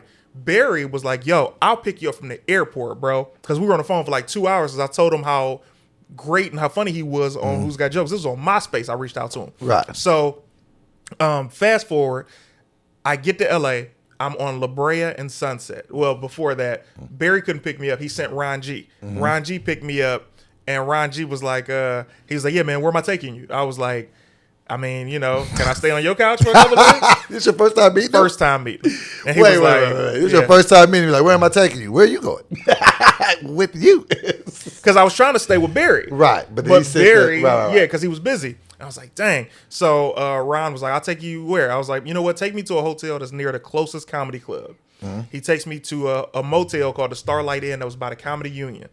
That was off La Brea and Pico. I get in there and I'm like, man, where is like the Laugh Factory? And he's like, that's Hollywood. I'm like, why ain't you take me to Hollywood? So he sees a car that's $600. Mind you, I bought this ticket for $300 round trip. I got $700 left. Okay. He's like, you get this car. And I was like, I'm not about to spend all of my money on a car that's $600. I don't have any way of making any more money except for these DVDs. Right. And I need to perform to sell them. So anyway, I'm on La Brea and Sunset the next day because I caught the bus up there, and I called Greg Shelton, and he's like, yo, man, you really here? I was like, yeah. He's like, I told you, if you hit me when you get out here, just off you being from Detroit, I'm looking out. So Jamie just started this radio station called the Foxhole Radio at Sirius, and why don't you come sit in, man? You know, come talk on the mic, Speedy's Comedy Corner, and, you know, let's see if it work out. I was like, done. I get there early. I'm excited. Speedy's one of the dudes that I loved Shout out growing Speedy. up. And I'm in there, and I was so funny on the radio that they allow me to keep coming back week after week. Now, here's why I say this thing. And a year later, I end up meeting Tangerine, who obviously became my wife. So when I tell you Laugh-A-Palooza changed my life, but not only did it change my life for the comedians that I met and still have relationships with to this day, but it changed my life because if I would have done anything differently, nothing would have happened. If I didn't talk to John Johnson and he didn't call and say, yo, do it. And I'm like, I ain't got the money. If he didn't call you back and stay on you. If that didn't happen, if he didn't say, ask some girl that likes you, I never would have got the money to do Laugh-A-Palooza. I never would have met Jamie Foxx. I never would have met Greg Shelton. I never would have been able to set up me coming to LA the way I did, and I would have suffered. And also to give Corey even more flowers, I wouldn't have been on the hottest stage in LA at the time, which was Tripping on Tuesdays, if Corey hadn't referred me. And another thing too, because when you had told this story, and when Ja had said this too, if you would have just waited and just said, "Oh, I'll do Lollapalooza," I'll do it next year. That was the last time they had. That was the last year they did Laugh-A-Palooza. It gives me chills even hearing it the second time. Yeah, because it's really, things happen for reasons, and everything lined up. And it's funny that you say about the money, because my mom was working at her job at the time, and she was making so much money, she started saving her money. So if any of those things wouldn't have happened, my mother would have never had the money. We're fast forwarding past Laugh-A-Palooza. Right. My mother would have never had the money to gift me for my 21st birthday to just go straight to LA and follow my dreams. And it all lined in. You might have had to end up getting a regular job because you were working regular jobs. I was working at Payless. Speaking of regular jobs, Amazon is getting wild out here. Woo! Apparently, are they getting wild? Well, the employees are getting wild. There's a video that's gone viral. Apparently, they delivering packages literally and figuratively because They got a man on. He was an employee, and there was a woman getting out of the back of his Amazon Prime with no box. With no box, but apparently he got that. He got that box, but she was leaving Sans box. What? This is the thing that I hate. Yeah. Someone is always watching us. We are in the time they're gonna see. Like, so I guess my biggest thing was, who's just sitting there outside of their window filming this to make this go viral? That's the answer. The haters. The person has been told that his package is 10 stops away for the last hour. I thought you were closer. Oh, I see what's going on. Hilarious. He was just sitting there, your package has arrived. No, it's not. And then you see the woman come out. I think that it sucks. And I think the dude already lost his job. Man, got caught on camera. You know why he lost his job? Because it was a Wahite. It was a Wahite woman. And he lost his job. Here's the thing. That's a trash way to lose your job. Smashing. No, first of all, I know you just didn't say you can't be doing that. Listen, man. He went out with a bang.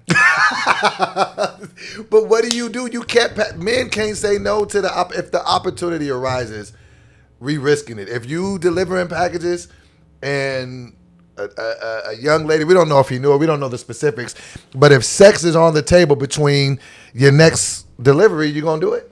Here's the thing. We don't give any credit to the brother for being a gentleman because he opened the back door. He for her. Absolutely opened. He could have let her open it herself. He didn't walk out with it though. He did not walk out. He let her do that walk of shame, dolo. Like, all right, man, you know what type it is. She looked disheveled. Boy. She absolutely did. Would you do it if you were an Amazon driver and one of the ladies wanted you to deliver a package? I'm doing it. Okay. Because we don't be having no sense like you, because I'm just gonna do it because I don't really have an adventurous sex side in my life. So I just be like, whoa, maybe this is the universe speaking to me. I gotta do it because I'm gonna do it, like, you know what I mean? Like, I don't really have like no. Me and Tony was talking about that the other day because I don't really have like no crazy wild sex. I don't even have like crazy places. I'd be like, the floor once. Like, I don't be doing that. So I think just off of the sheer excitement, I probably would risk it all and do it. Here's the thing, man. I would feel like if my boss, who is Jeff Bezos, has the financial ability to go into outer space, chances are he's got a camera in the van. Absolutely. You know what I'm saying? He can watch everywhere from everything. Now, the thing that he could have done was go into her crib. If they doing it like that, she could have just said, come inside, unless they got recorded by her husband. He came inside, all right. But let me ask you this. Have you ever smashed on a job? Man, my mom's watching. Pay less one time. I have. Yeah. I ain't gonna say the job. She was my employer too. No, let me take that back. She was above me. Like I was like a greeter, and she was just like the manager. And it happened, and I was like, yeah, I can't work here no more. Because what do you do after you go back the next day? Aside from do it again, you're like, you gotta keep. So wait, so you left the job after? Well, not because of that. Okay. I told you why I left that job. Okay, yeah. The whole show thing. Now, I've smashed. I'm not going to say the job because I'm just not going to say the job. But okay, I have. People going to know if you say the job? I've smashed at a job. I've smashed at a job. Working at Burger King. Didn't get caught, though. Hey, why my WAP? I got all this extra. It's a lot of extra sauce on my Whopper, man. I ordered no sauce. So no, man. But no, I would risk it all. I think that I don't think that he should be fired for that because you don't know what was going on there. Maybe he was just helping her with something else. No, there's no reason for him to help her with anything in there. Bro code, man. You're right. We got to stick by bro, man. You can tell it was good too because he looked at it when he got out. He was like, all right. I think the reason why he got fired because he probably smoked a cigarette and just sat there for 30 minutes talking about space. Ate a sandwich. Man, you Saturn got a lot of rings on it. Man, if you don't continue your deliveries. Randomly, this has nothing to do with nothing, but guess what randomly got suggested to me last night after I left your house? What? On Netflix. The movies that made us, and the first one was Halloween. Come on, man. That movie because we watched Halloween Kills. Ooh. And I gotta watch it now because apparently there's some like pretty. Because I guess this the movies that made us, it's all about horror films. Well, this year they did a couple horror films, and then they did a Christmas one, and they did Coming to America. They did that? Did you watch it? Yes, I've watched all of them. I need to watch those. I don't know what it is, bro. Because as a kid, I used to hate documentaries because my stepdad would be like, hey, let's watch this. And it's like he would just take the remote and turn to a documentary. And I'd be so bored. And it's like now I watch more documentaries than anything else. I just realized I'm not really currently binge watching anything. Put me on something real quick. The movies that made us. Also, there's a show on Netflix called Bad Sport. Bad Sport is about these different athletes in different sports. That's a documentary though, right? Yeah. Okay. These different athletes in different sports who do things that are illegal and they got caught. So the first episode of Bad Sport is about point shaving in in college basketball. Really? Yeah. And brother, it's a whole thing. Brother. And then episode 2 is about this race car driver who was a drug kingpin. Oh wow. I gotta watch this. Okay. I'm talking about like I just pressed this one in and I was like, Bad Sport. What? So I'm gonna get on Bad Sport and I'm gonna the movies that made us. Because there are so many different movies that you might like that you can see. And I'm gonna watch second season of The Morning Show. Are you on that? I'm gonna watch season 1 of The Morning Show. I've been hearing about it all weekend. It's amazing. So also you gotta watch what I've been watching religiously. You watch The Circle on Netflix? Couldn't get into it. Maybe I should circle back. Watch episode 1, put your phone down, look at the TV. And just give it my undivided. If you watch 20 minutes of it, but you can't be in your phone, you really got to give it your attention to understand what the show is. Then I promise you'll be all in. I'm gonna circle back. I'm gonna circle back on the circle. Circle. See what I did there? Hey man, let me ask you this. And before, because I know we've the time don't matter. What are your? Because today is November 1st. You guys will get this. Yeah. Well, shout out to the Patreon audience. Patreon will get it today. You know what I'm saying? And I got a Patreon coming on the way too. More news to come about that. Yeah, but it's the 1st of November. Yep. This year has gone by like a blur. What are your goals? Would you say for the last 2 months of the year? Like, what do you want to see happen? I'll tell you mine first because I got just try to drum up 3 things. I got 3 things that I really want to do. What I really want to do for goals of us this year, I really want to create some really good memories around the holidays because I never do. I want to have a good Thanksgiving. I want to have a good good Christmas. Just like all this stuff. Like I was even telling Tony, I was like, I want us to get matching pajamas for Christmas and get the dogs some costumes. Like I want to take pictures, like all that. So I definitely want to have you some get mild sauce pajamas. Yo, she took that one to heart. It was so fun. I was trying to get busy the other day. She was like, "Oh, you want somebody that's mild?" I was like, "Yeah." She took that one. She's trying to give you the opportunity to make it better, and you were like, "Yeah, I'll take some mild." Absolutely have some. Bro, it hurts because Doughboy, that was a knee-jerk reaction. Like, she was like, everyone wants to know about Doughboy's young, hot girlfriend. You were like, hot, mild. And I was like, Doughboy. I love the fact that we could roast in a relationship. I think it makes it healthier. So that's what I want to do. I want to do that.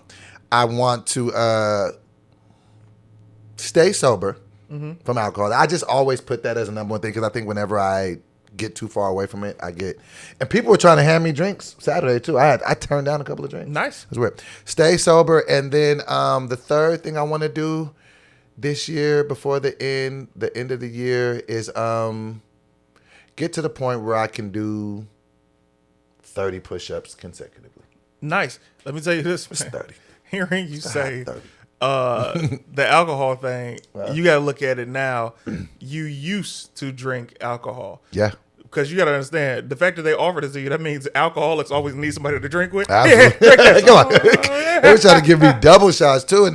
And the weird thing about it is sometimes you have muscle memory. Yeah. Like I was at a battle, you know what I'm saying? There was a bunch of weed smoke in the air and stuff. And sometimes I almost reached for it when she tried it. And I was just like, oh, wow. It's like most of the time I be...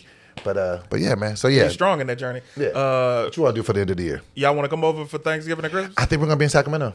For both? I definitely want to. No, for Thanksgiving. I think Christmas will be down here, but Christmas we can definitely do. But I think Thanksgiving we're gonna be down there for her family. Yeah, my sister's gonna be here for Thanksgiving, and my mom's gonna be here for Christmas. Okay. Yeah. So 3 things. It's so funny that, man, God is good. When you look at the goals that you set for yourself, everything that I wanted for this year, I have. You know what I mean? I wanted us to move.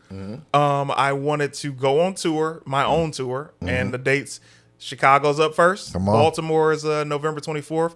Continue to grab your tickets. I appreciate you guys. So that's happened. 3 things that I would want before the end of the year. I would like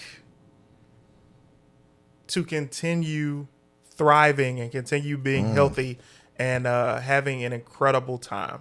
Just enjoying it. Yeah, I want to continue to enjoy life. I think I have nothing that I can ask for. I'm extremely happy with everything in my life and everybody in my life. You got a glow to you, man. You're happy, man. Man, I'm just grateful. Like when you got, I'd say this every week, man, but it's like my mom would always say, you know, thank you for having thank you, God, for giving me the ability to have the use of my limbs. And it's like, that's major. Can you imagine seeing somebody that can't be like, hey, for real, or just say hey, or just just anything. So my man can't lift his left arm. That's the real talk. And every day, so man, I'm definitely loving that, man. I'm definitely loving the longer format of the podcast. Make sure y'all hop in the comments. Let us know, and I like it too that it's just like this. It's just I'm talking to my brother. Like because I think that there is something to be said. I mean, like, yeah, if there's like huge stuff and we talk about obvious things, but just to be able to kind of come and unpack every week, and I really get something from it that helps me in my regular life. And I hope that how about that? First, I loved hearing the joint about Drake, man. I feel like there's a 6 degrees of separation that you would be able to meet him sooner. Oh yeah. You know what I mean? Like there has to be somebody that you know that is tight with him. And he loves comedy. I do. The person that reached out to me from Caffeine, I knew them because they used to work at a place that I used to work at back in the day, and we're already talking about meet. So yeah, it's. Would you battle rap somebody? Absolutely. So you were prepared for the 3 round 3 minutes? Absolutely. 3-minute rounds. I would have to really lock in and do it, but I would rather do it with like a comedian first. Just to kind of get ready for a battle rapper. Because I told you about what happened when I tried to go against Charlie Clips, and I saw it on TV. Yeah, but you seen it backstage too. Yeah, you seen it in workshop. So those guys are different. So, and I had waited and stayed up all night. Listen. There's nothing worse than staying up all night writing raps to diss somebody. You say the raps, nobody say anything, and then they freestyle off the top of their head, and everyone goes crazy. Listen to me right now. People at home, wilding out. This is what, 2016? 2016. Doughboys, red hair. Red hair, Doughboy. the cinnamon. The gentrification was going on. That's incredible. I can't even re-say it. So mind you, I'm a Doughboy fan. So when I see Charlie Clips, who's a great guy, really cool dude, but I had just met him, and Doughboy and he were gonna go back and forth in the workshop. The workshop is what happens before y'all see Wildin' Out on TV. It's like they're making sure people who just practicing are actually funny can do the show, and people who might not get it. So they rap against each other, and I'm like, yeah, come on, Doughboy, show them what's what. Went out there with the pop gun. Went out there with the gun, and I shot, and all thing came out that said bang. I was like, oh, bang. Because he's just so good. This is where I underestimated my opponent. It was like, because I had it stuck in my head that I'm the fat guy. Oh. And then he comes and he's a big guy. So in my mind, I'm like, well, he might be a better rapper than me, but I'll be funnier than him because I'm a comedian. He's not a comedian. He was funnier than me. I can look you straight in this camera and say, Charlie Clips is funnier than me. At least in that moment, it was so effortless. And I was just like, maybe I should get into writing, and that could be a more serious thing. And he's a great, he's a great guy. He's a great guy. I ran into him. He was there on Saturday. How was he? Solid. Always. I love Charlie Clips. What's up, my boy? Yeah. I got a lot of love. Charlie Clips is great, man. That battle rapping would seem very hard because it's different when you're joking with a comedian and the comedian says like a roast about you, and you're like, oh, that's hilarious. But battle rapping. Think about this, bro. Whew. You, another person, no beat, in front of thousands of people, and that they will start booing you if you forget your raps. Like you're not remembering 10 minutes of raps, and then you got to act it out. And sometimes you might mess it up and just fall flat, and you think it's gonna hit. There's nothing worse than hitting people. I think that's what happened when I took the mic from Nick and I said my punchline. I just knew it was gonna hit. There's nothing worse than thinking something's gonna hit and it don't. That's worse than just if you just go out there. But thinking I got the closer, and I remember I've had that happen. You remember my clothes where I used to take my shirt off? I've taken that shirt off and just been like, I need to put this back on. No one's like to have to put the shirt back on is hilarious, bro. And then you walk in and you got the cocky ass hanging out and your dignity in your back pocket. You know what sucks? Is there's always one. First of all, it's never any other race of girl. It's always a black girl. When somebody does something like that, if you take your shirt off, the crowd is silent. It's always a black girl to be like, Yeah. You're like, why can I hear her so perfectly? It's not a group of black girls. It's one black girl. It's nothing worse than taking your shirt off and it's not going the way that you. Now, when you take it off and they with it, balls to the wall. Everything is great. But when you take that shirt off. I've seen standing ovations when you do that. But I've taken it off and just like. It's like, do you really want to go into the second verse? Put your shirt back on. Pack it up. It's been a great show. Pack it up. It's been a great show. We've had fun, man. This has been another great episode of the Just Us League podcast. I've been Doughboy. CT is dope. See you guys next week. Make sure you go see his show. Where is it at? Yeah, we're in Chicago. I can't see. I always say we as a team effort. I am in Chicago. Mm-hmm. I mean, you can put me on some shows. I mean, you haven't really booked me anymore. But we ain't we can talk about it. I'm so glad. Let's say it right now. Because you, that one show, I was like, man, Doughboy, I needed you to show up. It's not done. I got some more cities that's coming. It's all good, man. And we're gonna do some do some more. But the next one, I swear to God, Doughboy. A game. I swear to God. Come off stage like, hey, Doughboy, you got some tags? I was eating. I was hollering at the bitch. Like, wait, what? Got that mild at home. Got that mild. She's gonna kill me. I love you, Tony. I love you, Tony. We'll check you guys out. Tony, you're hilarious. You are. You know what I'm saying? I rock with you. She gonna text in the group chat today. She was like, CT, are you ready to be friends? I ain't even responding because I thought we were already good. Anyway, thank y'all so much, man. We out.